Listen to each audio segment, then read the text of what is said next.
Le journal Juliette Camdet.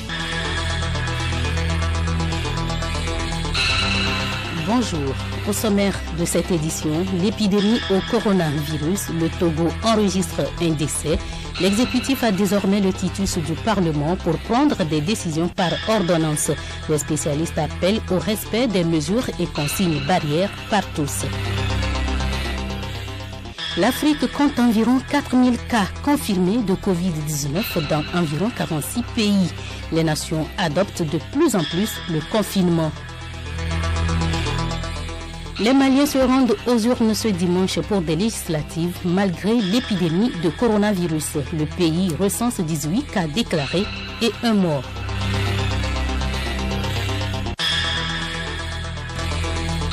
radiolomé.tg.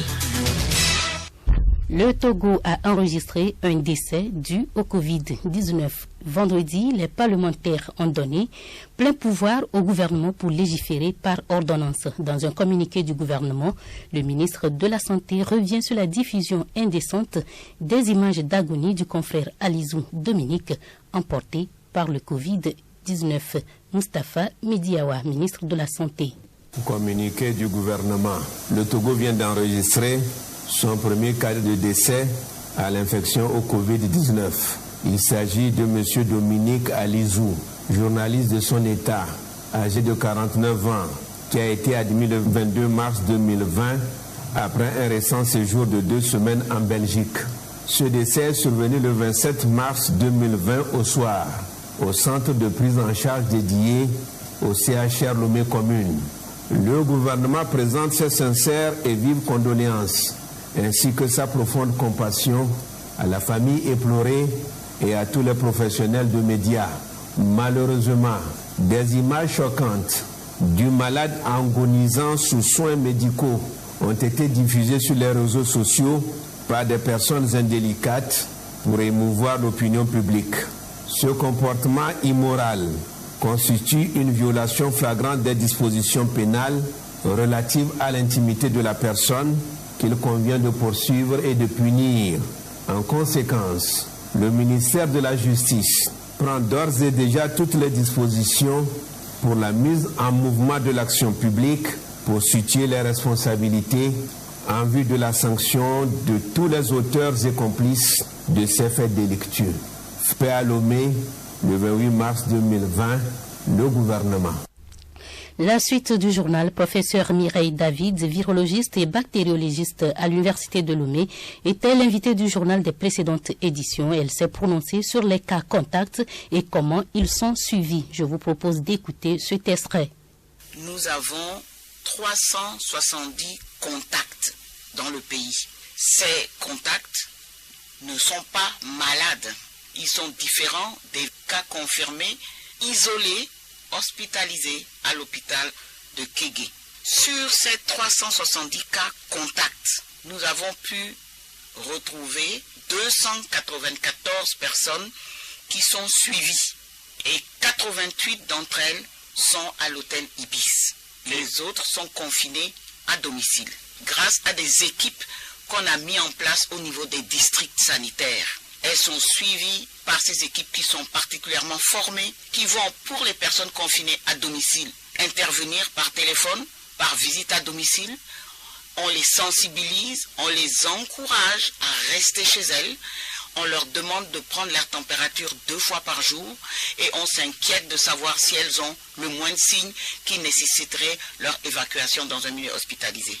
Il en est de même pour les personnes placées à l'hôtel Ibis. Les équipes qui vont les voir les sensibilisent. Elles sont dotées d'un téléphone portable et ces équipes sont formées justement pour les sensibiliser et répondre à toutes leurs éventuelles questions. Il faut que l'on sache, que l'on se rende compte que les pays qui ont gagné ce combat, comme on sait ce qui s'est passé dans la province, dans la ville de Wuhan, c'est ceux qui ont été, pour lesquels la population a été suffisamment consciente pour respecter la discipline. Et je pense qu'on doit savoir que chacun d'entre nous est capable soit de diffuser la maladie en étant indiscipliné, en ne répondant pas correctement aux questions, en répondant n'importe quoi aux questions, soit de freiner l'évolution dans notre pays en rentrant dans le créneau, en écoutant les différents messages. Vous savez, nous apprenons tous de cette nouvelle maladie. Il n'y avait rien écrit d'avant. Et c'est l'occasion de répéter que chacun d'entre nous doit être conscient, chacun d'entre nous doit conscientiser son voisin pour que ça aille pour le mieux dans notre pays et dans la sous-région. Il faut noter que les chiffres de professeur Mireille David datent d'hier. Ils peuvent avoir évolué. À la question « Pourquoi ne pas tester les cas contacts ?» professeur Mireille David répond. Alors, la température, elles sont testées avec des thermomètres spécifiques. Maintenant, nous n'avions pas assez de réactifs pour tester leur sang, pour voir s'il y a la présence de virus. Maintenant, les réactifs sont arrivés. Nous avons discuté de cette éventualité au niveau du comité de crise, de tester ces personnes contacts qu'on a sur la main. Des actions vont être mises en place, éventuellement, pour améliorer le suivi de ces personnes-là. L'avantage, c'est que l'on trouve vite un médicament. Sachez aussi que plus de 20 équipes au monde travaillent sur le vaccin. Le résultat pour le vaccin, on sait qu'il ne sera pas immédiat. Néanmoins, pour le traitement, vous savez que même l'État français commence à valider le traitement à l'hydroxychloroquine pour les formes graves. Oui, pour les formes graves seulement. Parce que quand on n'est pas sûr à 100% d'un traitement, on ne peut pas s'amuser à prendre des populations humaines comme cobayes. Et donc, tout cela doit se faire, comme je dis, dans un cadre de très bonne discipline pour pouvoir tirer les résultats les plus efficaces. D'ailleurs, l'OMS, qui ne recommande pas ce médicament parce qu'on n'a pas encore de preuves, a quand même suggéré des essais, ce qu'on appelle essais cliniques, pour qu'on puisse très vite avoir les conclusions. Le journal Juliette Camdet. L'Afrique face au Covid-19, le continent comptait hier 28 mars 3924 cas confirmés de coronavirus rapportés dans 46 pays. Le Covid-19 a déjà coûté la vie à 117 personnes selon le Centre pour la prévention et le contrôle des maladies de l'Union africaine. Les pays adoptent de plus en plus le confinement. Confinement et couvre-feu donc au Congo-Brazzaville. Denis Sassou Nguesso a annoncé hier le confinement des habitants de son pays, un couvre-feu de 20h à 5h et l'instauration d'un état d'urgence sanitaire face au risque de propagation de la maladie.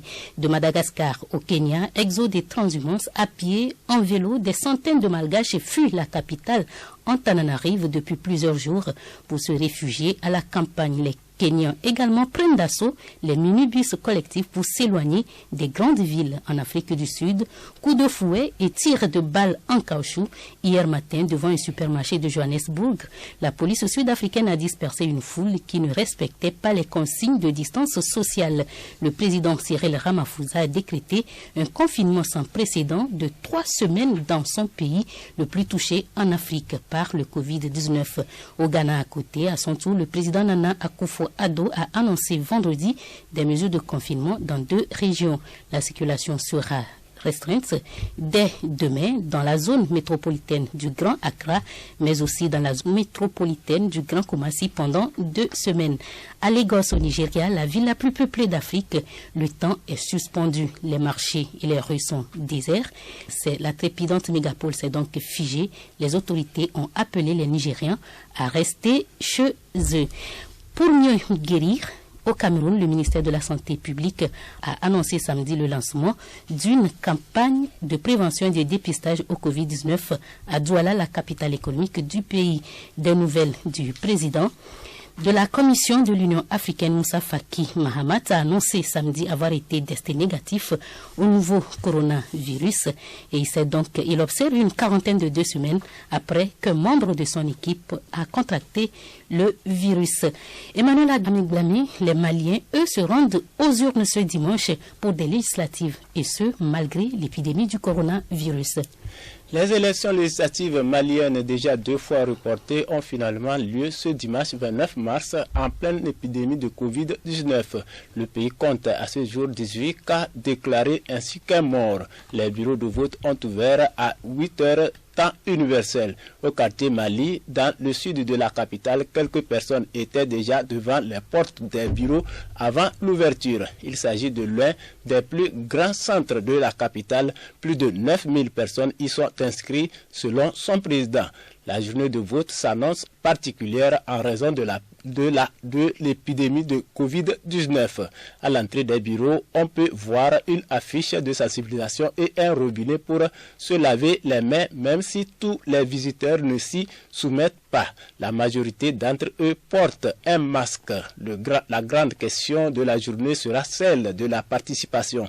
Fallait-il reporter à nouveau les élections? Fallait-il les maintenir? C'est le débat qui a occupé toutes les conversations cette semaine. Effrayés par le virus, à Bamako, certains électeurs ne feront pas le déplacement.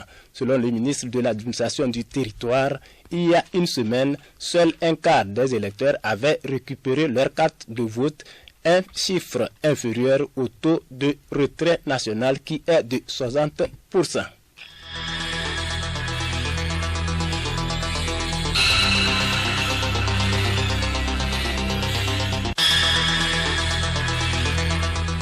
Le journal s'achève, le rappel des titres. L'épidémie au coronavirus, le Togo enregistre un décès. L'exécutif a désormais le quitus du Parlement pour prendre des décisions par ordonnance. Les spécialistes appellent au respect des mesures et consignes barrières par tous. L'Afrique compte environ 4000 cas confirmés de Covid-19 dans 46 pays. Les nations adoptent de plus en plus le confinement. Les Maliens, eux, se rendent aux urnes ce dimanche pour des législatives. Malgré l'épidémie de coronavirus, le pays recense 18 cas déclarés et 1 mort. À la rubrique sensibilisation sur le coronavirus, nous recevons ce matin Dr Tosa Kokou. Il exhorte les populations à la prise de conscience accrue et puis il revient également sur les recettes de traitement miracle du coronavirus qui pullulent notamment sur les réseaux sociaux.